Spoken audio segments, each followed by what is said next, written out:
அன்னவயல் புதுவை ஆண்டாள் அலங்கருக்கு பண்ணும் திருப்பாவை பல்வதியும் இன்னிசையால் பாடி கொடுத்தாலே நல் பாமாலை பூமாலை சூடி கொடுத்தாலே சொல்லு சூடி கொடுத்த சுடற்கொடியே துல்வாவாய் பாடி அருளவல்ல பல்கையால் நாடி நீர் வேங்கடவர்க்கென்ன விதியிந்தா இம்மாற்றம் நாம் கடவா வண்ணமே நல்கு.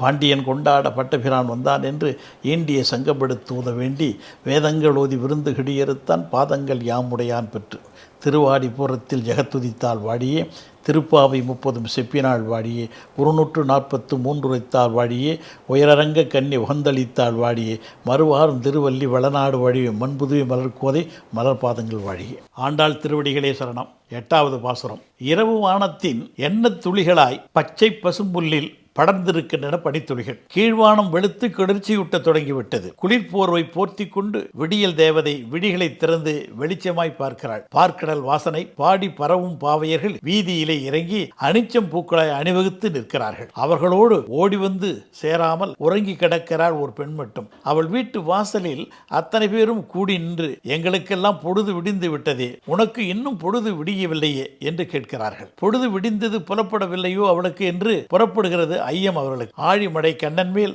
ஆழங்கால் பட்ட அன்புடையவள் இப்படி அலட்சியமாய் தூங்குகிறாளே என்னும் ஆதங்கம் அவர்களை ஆட்டுவிக்கிறது. பால் அதிகம் சுரக்கும் என்பதற்காக பனி தூங்கும் புல் நுனியை மேயச் செல்லும் எருமை மாடுகள் எல்லாம் எழுந்து நடக்கும் இந்த அதிகாலை போதில் நீ படுக்கையில் விழுந்து கிடக்கிறாயே, பாவாய் எழுந்து வாராய் என்று அழைக்கிறார்கள். குதிரை வடிவமாக வந்த அசுரன் வாயை பிளந்து கொன்றவன் கண்ணன். கம்சனால் அனுப்பப்பட்ட மல்லர்களையும் 101 தலைவனான துரியோதனன் நிலவரையில் வைத்திருந்த மல்லர்களையும் கொன்று குவித்தவன் அந்த கோபாலன். அவனை தேடி சென்று திருவடி பணிந்து சேவித்தால் எட்டாத உயரங்கள் எட்டும், கிட்டாத பேரெல்லாம் கிட்டும், எழுக பெண்ணே என்று கூவி எழுப்புகின்றன கோபாலன் புகழ்பாடும் குயில்கள். காலம் மறந்து கண்ணுறங்கும் அந்த பெண் கண்ண பக்தியில் சிறந்தவள். அவளை கூட்டி போனால் அவன் அருள் அவளால் கிடைக்கக்கூடும் என்று அவர்களுக்கு அசாத்திய நம்பிக்கை. ஆகவேதான் கோதுகுலம் உடைய பாவாய் நீ எழுந்திராய் என்று கூட்டமாய் நின்று அவளை கூவுகிறார்கள். அனைவரும் கூடி செல்வது மட்டுமல்ல, பாடி பறைகொண்டு செல்ல வேண்டும். ஆகவே எழுவாய் சீக்கிரம் என்று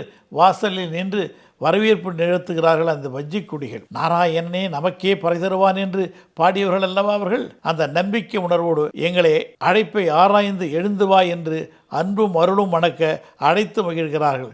மார்கழி திங்களின் மங்கையர் திலகங்கள் வரம்பெற வேண்டும் என்று வாடி வல்லவனின் திருப்புகழ் பாடி வாழ் திசைக்கு செல்பவர்கள் கூடவே ஒரு நல்லவனை அழைத்து கொண்டு போனால் நன்மைகள் பல கூடுதலாக நம்மை நாடி வரும் என்பதை நயத்தக்க முறையிலே விளக்குகிறது இந்த நாச்சியார் ரதிரூ மொழி. இதன் தொடக்கத்திலே வரும் எருமை சிறுவீடு என்னும் சொல்லின் அதிகாலை பொழுதில் அழகொண்டை அர்த்தப்படுத்துகிறார் ஆண்டாள் நாச்சியார். பனி சுமக்கும் புல்லை இளங்காலை பொழுதில் எருமைகள் மேய்ந்தால் மடி கனத்து கூடுதலாக பால் சுரக்கும் என்று அவிழ்த்து விடுகிறார்களாம் அந்த காலத்தில்.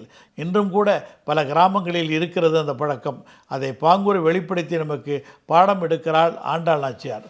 பால் சுரக்க புறப்பட்டு விட்ட பட்டிலில் உள்ள மாடுகள் நீ சித்தத்தில் தேன் சுரக்க திருமாலை காண புறப்பட்டால் தூங்கி கிடக்கிறாயே என்று குறிப்பு காட்டி குறும்பு செய்கிறார்களோ என்று நினைக்க தோன்றுகிறது. ஆண்டாள் கவிநடை அனைத்திலும் கடந்த கால பெருமிதங்களின் கால நடையும் நடந்தே இருக்கும் என்பதற்கு இப்பாசுரம் ஒரு உதாரணமாகும். கண்ணன் நினைவிலேயே படுக்கையில் படுத்து கொண்டு அவன் அழகில் ஈடுபட்டதனால் மிக்க மகிழ்ச்சியோடு உறக்கம் கொண்டிருக்கும் ஒரு பதுமை போன்ற அழகுடைய ஒருத்தியின் வீட்டு முன் நின்று ஆயர் பெண்கள் பாடுவதாக வருவது இப்பாசுரம். நாளைக்கு சந்திப்போம். நன்றி, வணக்கம்.